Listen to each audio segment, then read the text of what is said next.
Today I've brought you to a very familiar landmark in the city of Kingston that has dominated the skyline here since its construction in 1844, Kingston City Hall.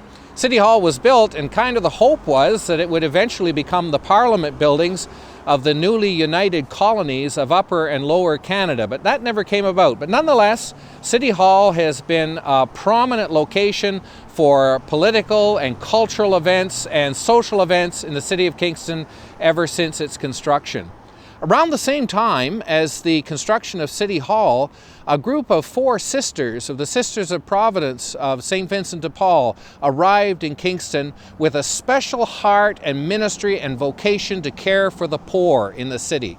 And for over 150 years, the Sisters of Providence have done just that in a variety of different undertakings.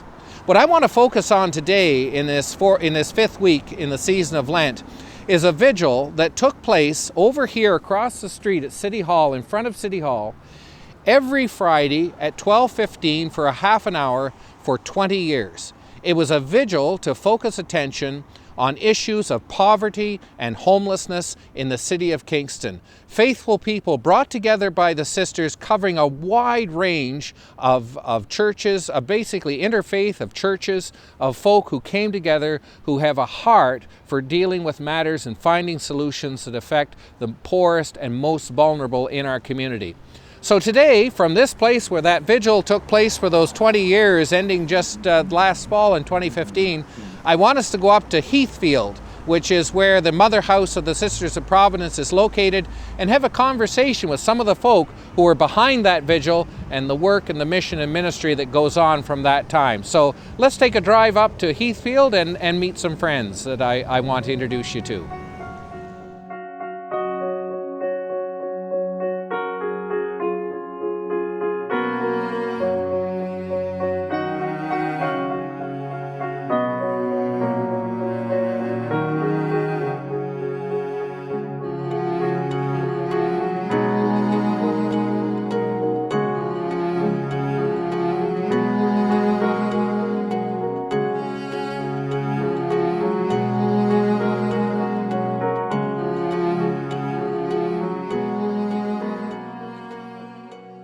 Well, it's a little bit warmer inside here today, and it's good to spend a little bit of time talking to 3 friends of mine who work for the Justice and Peace and Integrity of Creation office here at Heathfield for the Sisters of Providence.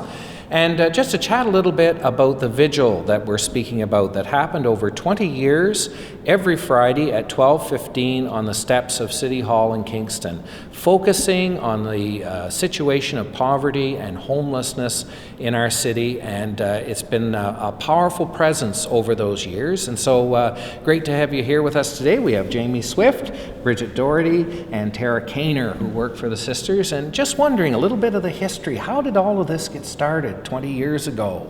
It started in 1995, and we stood there on the sidewalk in front of Kingston City Hall, the seat of government of the city of Kingston, a public place, and we wanted to bring to public attention the reality of poverty, that it's not just an individual personal problem, but it's a broader political public issue. So that we wanted to show that it's up to all of us to act, to advocate for a more socially just Canada. Right. Yeah, it's kind of powerful building those partnerships together. I know for the sisters, this must have been a very strong response to the faith that is so much a part of who they are, to begin to build that. But over those 20 years, there's been quite a partnership that has been built. And so what are your hopes and dreams now that the vigil has come to its conclusion and you're moving into the future around those partnerships? Well, those issues continue. Poverty, unfortunately, is still with us. We do have hopes and dreams that one day we can end poverty. It need not always be with us. And the issues of homelessness and hunger are still present in Kingston. So within our office, we still work towards long-term justice to address those issues. They haven't gone away. We still have those partners out in the community as well. Exactly. It's really a kind of a both-and situation, isn't it? That there's the work that needs to happen for people who are homeless now, who are facing issues of poverty, who don't know how to make ends meet, that have those needs, and so there's that requirement, but at the same time not to neglect what we need to look forward to in the long term future. What are your hopes and dreams around some of that work for that long-term sustainable solution around poverty in our city? Well, some of the hope comes from the people that we met at the vigil. Not only the groups that worked with us, but some of the people in the public that would come who witnessed the vigil. I remember one young man came along. He said, "Thank you very much for standing here. Do you realize I work full-time, but I can't even pay my rent?" So it's those kind of issues that we hope will be addressed. I think it's important too that people don't feel alone. I think it must be difficult for people who feel, and I look at some of the stories in Scripture, it's people who are at the edge, at the margins, and wonder what's going to happen to me tomorrow, and work like this brings them into the center of the conversation. So thank you so much for all that you've done over this time, and all that you continue to do, and the work that you do, and the work that the sisters do broadly in our city. They've been a presence here for generations, and it's good in our time, in our generation, we have this work, and look forward to a very bright future ahead of us. Thank you so much. Thank you. Well, I hope you enjoyed meeting my friends at the Sisters of Providence and hearing a little bit about the work they have done in the past and their hopes and dreams for the future, especially caring for the poor and the less fortunate within our society. I give thanks for those vigil keepers who stood here in this place for the last 20 years every Friday silently at noon hour to draw attention to the plight of the homeless and the poor in the city of Kingston.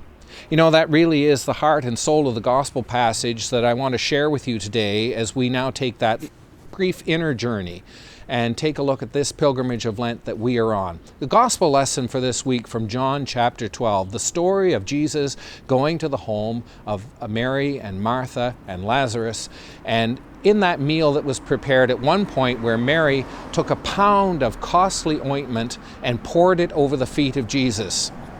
Now we hear in that moment a question gets asked, which really I feel a little guilty about because it's asked by Judas Iscariot, and sometimes you think it's actually a good question. Even with the parentheses that said that he was wondering why that nard was used and not sold and the money given to the poor, and he only said that because he was a thief and used to steal from the common purse. But it really is a good question. But you must remember that as Jesus answers and responds to that and says, "Leave Mary alone, she has done this to anoint me for the day of my burial. The poor you always have with you, but you do not always have me." Sometimes people feel that's a difficult passage to hear, but I think you need to link that to the scriptures that would have been in the heart and soul of what Jesus was talking about. Deuteronomy chapter 15, verse 11, where it says, "The poor you will always have with you, therefore never neglect to open your hand to them." You see, it's not an either-or situation, it's a both-and situation. We are called to give ourselves totally as disciples and followers of Jesus Christ to the mission and ministry, to give ourselves totally to Him sacrificially, but we're also to do that in a very real way that reaches out to the poor and the less fortunate around us. That's what the Sisters of Providence were doing in their vigil and in the mission and work that they have been doing for over 150 years in the city of Kingston.